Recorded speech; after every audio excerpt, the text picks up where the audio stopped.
Welcome back, gentlemen, to another exciting week of March to the Madness. As always, I have Kevin and Dave with me. Wow, guys, what an impressive Sweet 16. I mean, I want to get to the recap, but if there was ever a bracket busting round, it absolutely had to be this last week. What are your thoughts?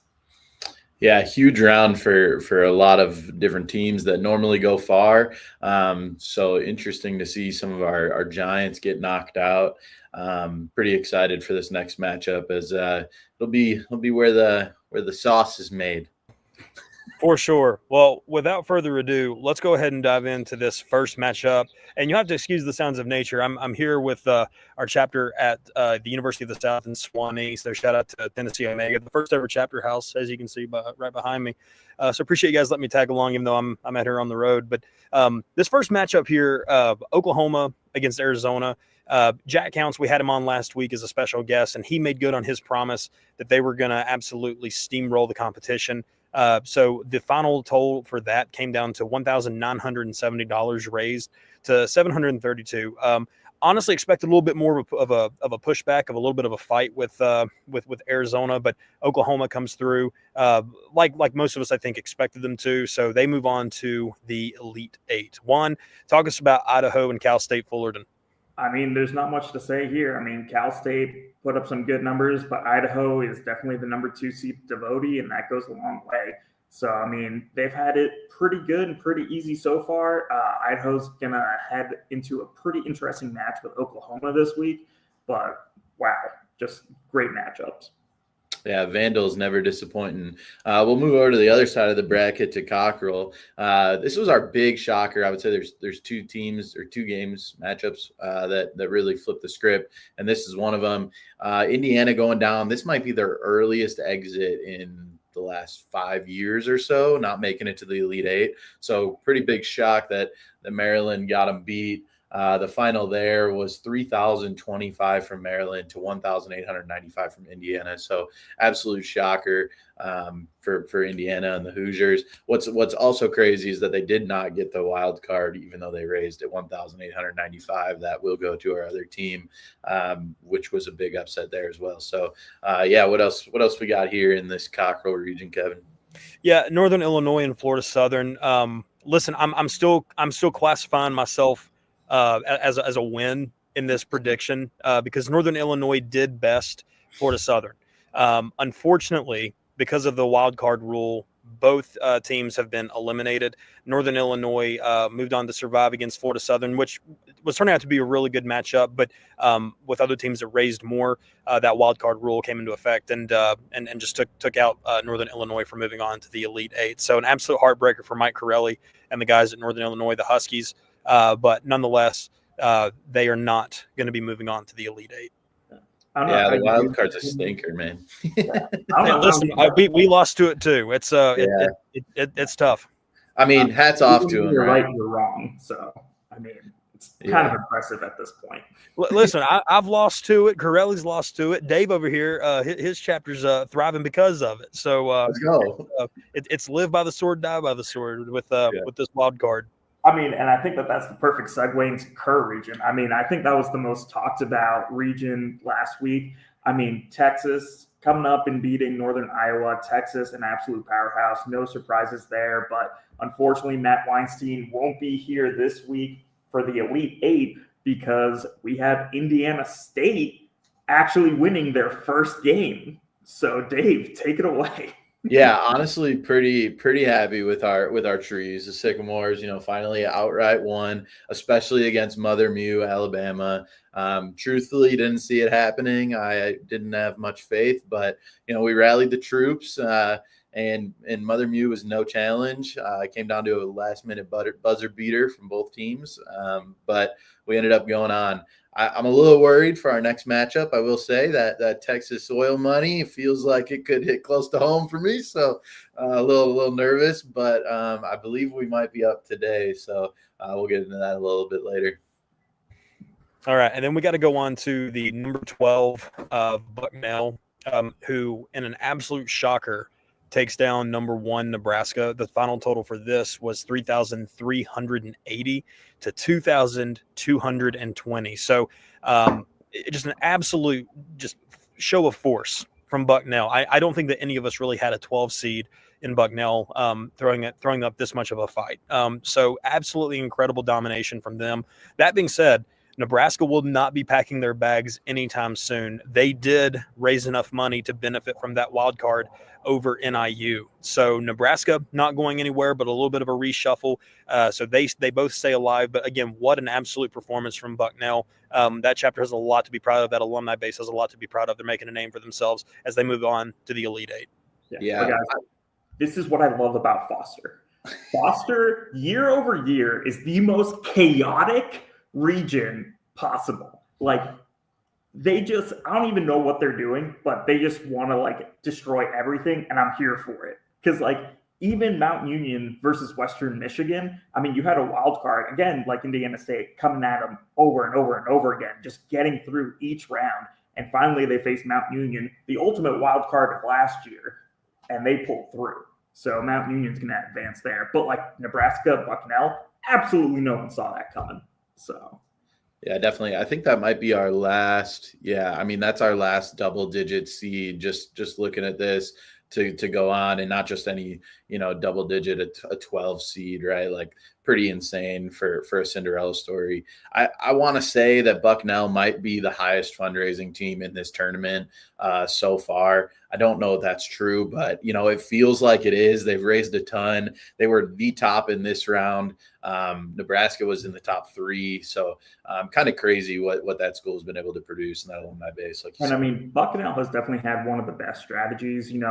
A lot of people are waiting for those buzzer beaters at the end to try to just outsmart their opponent. But Bucknell saying, no, we're just going to go straight up, raise all day, fundraise, get through it, and they're not leaving anything up for chance. And that's the best strategy in this tournament, in my opinion. And Jack Counts last week mentioned that as well, right? Like what the strategy and the various strategies, like that's always really interesting to look at, like, which chapters are going to be waiting to that buzzer beater, which ones are just going to, try to steamroll you from the beginning, and Brother Counts had said that, personally for him, that's what makes, this even more fun is to see that number grow throughout the entire day. And I'm sure the foundation is thrilled to see that too, as opposed to waiting to the last minute. But regardless, yeah, what an insane Sweet 16. Yeah. Without further ado, though, let's go over to the Elite Eight, as we already started previewing some of them. Kevin, give us your picks for Devotee, Oklahoma, Idaho. All right. Oklahoma, Idaho, number 1 versus the number 2. Oklahoma has been a powerhouse within March to the Madness. Ever since this competition started, they have dominated. Only 1 year, I believe, Dave, Juan, correct me, only 1 year that we've done this where Oklahoma has not won it. Correct. Until this year. Give me Idaho taking down Oklahoma in this absolute barn burner of a matchup. I don't know. I'm going to disagree with you there. I don't think the Vandals can do it.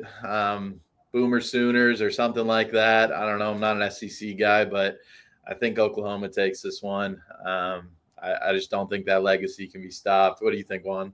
No, I'm going for the Vandals here. Idaho Alpha definitely has it. I mean, I think they've been lying in wait for the right opponent, and what better than the most winning team of March to the Madness than Oklahoma? So I think this is where they're going to come out of the woodworks and just absolutely dominate, but we'll see. Okay, well, to give you an idea of them coming out of the woodworks, let me get a refresh on the current score. And while we're talking, if our marketing department can absolutely work some game day solutions with maybe bobbleheads or little actions down here, I feel like there's a lot of blank space going on, and we can make use of this area. Yeah, definitely. So Oklahoma is currently up 1,139 to 0. So either Idaho's playing the late game strategy, or Oklahoma's going for that steamroll. It's only 9:30 in Idaho. Give them a break. Yeah, that's fair. Yeah. Listen, Dave, there was once a story that I heard about a young man with a slingshot and some stones. Oh boy! That went up against a man called Goliath. And I think that's what we're going to see here this week with Idaho. So give me the Vandals. All right, let's move on to Cockrell. Cockrell, Maryland, and Nebraska. I'm gonna pick Nebraska in this one. I think Nebraska has, they had that scare in the last round. I think that, but even with that scare, they still raised. I mean, rightfully so, right? I mean, they earned the wild card spot. So I think there's a lot to be said with the continued passion and dedication there from that chapter. So I'm going to give the edge to Nebraska on this one. Absolutely. And I'm kind of the same way here, Kevin. I mean, Maryland's played tough all tournament long, but coming off of a loss, I mean, nothing's going to rally the troops more than that. I mean, it stinks to lose and you hate to lose, and that's what's going to drive them forward here. So. All right, I'm going to be different from you both again, but I think Maryland's taking this one. I mean, I would love to see a 5 seed move on. We'll get to Indiana State, but I don't think that's going to happen. So I'm going to go put my money on this 5 seed. I think they're moving on. I don't think they'll be a 5 seed ever again after raising the second most last week. To give you perspective, they would have beat Nebraska last week. I think they could do it again. They have, easy matchup. Nebraska's cake after last week, getting Bucknell beat Nebraska. Maryland can take it. So all the way. Yeah, I don't know. Well, going into Kerr, sorry, Dave. I don't think the trees got it. I think Texas is taking this one all day long. I don't know. Prove me wrong. I'd love to see it happen. Yeah, I'm again. I'm going to go with one. Dave, I'm sorry, we're not lining up today. I think that Texas Row down there in Austin, you said it yourself, that oil money got you a little bit nervous. So look, the Sycamores have, in all seriousness, they have demonstrated an absolute refusal to quit. Right? I mean, recipients of a couple of wild cards, winning their last matchup. So I think that the Sycamores have done a phenomenal job. I just don't know if they've got the wherewithal this late in the competition. I think all that's going to come home to roost. Give me Texas, the number 1 seed, against Indiana State for this round. Yeah, this shockingly is probably where I'll agree with you guys. I don't know that we have what it takes, but my unbiased doubt, maybe will inspire some other Sycamores. Maybe we can raise a little bit more than we expect, but unbiased, I feel like this might be the round to get us. We've never gotten to the Elite Eight. I don't see us getting to the Final Four, unfortunately, but I still think we'll put up a decent fight. We're currently up 350 to 250, so we're hanging in there. I just don't know what will happen late down the stretch. That also could be a ploy. Maybe that's Texas. Just maybe I'm going to get them to sleep on us. I don't know. Brother Tom Killian, CEO of the foundation, chapter brother of Dave. I know you're watching. Come get your chapter brother. He doesn't believe in the Sycamores. I was about to say, that's like really messed up, Dave. That's like rooting for the Cubs to lose. You guys are ruining me. What the hell? This is the strategy. Texas doesn't think I can get it. Give them a little false confidence. I like it. Yeah. This is like sleeper agent inside. Right. And my favorite region, Foster, all of the chaos. Dave, who do you have? Oh, it's got to be Bucknell. I'm a believer. Listen, they're the reason we got down this wild card roll, Indiana State. We lost to them in the first round, but stayed in. I've never seen a team come out of nowhere. I'm really confident they maybe have been in one other year and raised almost no money. But I think they're maybe the top raising team, like I said, probably be close with Oklahoma. So I think they take this one. Mount Union looked a little off their game last week. It was up until the last minute until they poured some money in. So if Bucknell goes with that strategy of just raising all day, will Mount Union be able to raise enough in the last couple minutes if they stick to their strategy? I don't know. So I'm going to give it to Bucknell, and we're going to see a 12 seed, a 5 seed, and 2 1 seeds moving on to the Final Four. All right, Kevin. Mount Union has a very rich history within Sigma Alpha Epsilon. Several staff members, great staff members, have come through Mount Union. Even a president, William McKinley, has come from Mount Union. They are a chapter with a lot to prove. Give me the Bison from Bucknell, the number 12 over the number 3 in this round for Foster. All the love to Mount Union. Bucknell's story does not end here. This 12 seed is going to move on to the next round, to the Final Four. I hope they don't make me make a liar out of me, but I've got all the faith in them, so I'm taking Bucknell over Mount Union. It's rare for me to root for the Macaws and Mount Union, but sometimes you live long enough to see yourself become the villain. And as the Cinderella story from last season, I think they're about to put an end to Bucknell's Cinderella story, guys. I don't know. I think Mount Union's going to take this one and go to the Final Four. Sorry, I'm calling it. Dave, what was it we heard all competition about the little guy, and then here Yeah. Juan? I love the little guy. No, Where is this? Where is this? no. Juan has lost all rights to pull for the little guy in their most desperate hour of need. Juan did not come through for the little guy. What a shame. You're saying that because I'm rooting for 2 number 1 teams, but you know what? I'm rooting for a number 2 team too, and a number 3. That's less than 1. Apparently, I'm rooting for the little guy here. Like I said, sometimes you live long enough to see yourself become the villain.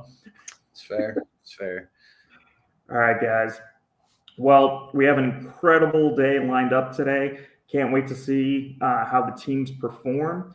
As always, it's been an incredible tournament so far. Like we've said, a lot of new blood coming through. We'd love to see these new teams really start to take up and get into the Final 8. We've seen a lot of our longtime chapters who are constants here kind of just get out in the Sweet 16 and even a little bit before. So, it's a whole new ballgame at this point. Definitely. Yeah, I'm really excited. I think this round could maybe set a record for the Elite 8 to raise some money. We have a lot of heavy hitters, and it'll be interesting to see what happens here and who's going to the Final Four. We're almost done with this tournament. Are you guys feeling a little sad? Every year, yes. It's and we talk about it all the time. So much fun. We always have a blast with it. But it's always really fun to see new chapters start to take the initiative and want to be involved with it. So I think we've seen a lot of let's call it new blood into the competition. Obviously, a lot of more established and contenders that participate year after year. You look at the Oklahomas, the Bamas, but really cool to see a lot of these guys, and also like the way that the chapters, like from the chapter services department, hearing like how the chapters get, revved up about all this stuff too when they see their chapter getting the spotlight on social media and in these calls and things like that, these broadcasts and. Definitely going to be very bittersweet when we get to the end of it, but just makes it even more sweet to look forward to next year. Definitely. Really quickly, because I see a couple comments in the chat. We're gonna skip through to our wild card graphic. Give me 1 second. So this round we have one wild card again. And if you raise $2,000, regardless if you win, lose, whatever, if you win and raise $2,000, you are safe from the wild card. Nobody can knock you out, even if they lost with $4,000. So that is the mark to beat if you want to be safe from the wild card. I know NIU is our victim this round, but that's where we're at. This is the last round of the wild card. So it should be interesting to see what happens here. Also on this graphic, you see that 5% of the money raised to your CEF goes straight there if you win, and then also 10% if you go over $2,000. So should be a good round, but want to get that out of the way too before we see a bunch of people who don't necessarily understand it, which I get it, but. All right, guys. And with March Madness, who do you got? Who's your actual pick? Ooh. I feel like Auburn. I'm a little torn between a lot of schools, but I'll give you my early prediction. I think it'll be an Iron Bowl, Auburn, Alabama in the final, and I don't love that. No, I'll give my boys at Auburn a big shout out. I've been working closely with Alabama Alpha Mu for a couple of years now, and they've grown on me. So I think Auburn's definitely going to take it this year. Kev? No love for the ACC. I got Clemson, and I'm gonna be honest with you. The reason I'm taking Clemson is because as a Tar Heel, I refuse to pull for that terribly colored blue team just down the road from UNC Chapel Hill. So I will not be pulling for Duke, despite what the odds are telling me. So I'm going Clemson. I'm going to show love to the ACC. All right. So South Carolina new. Let's go. Don't worry, guys. I'll have receipts for when Kevin is last in the Community Service Center bracket. All right, gentlemen. It's always a pleasure. This is a great tournament supporting our fraternity and foundation. Can't thank everybody enough for participating. As Kevin always says, find a team, support a team, doesn't matter who, it's all going to a great cause. That's right. Thank you all very much. All right. Till next time. Later.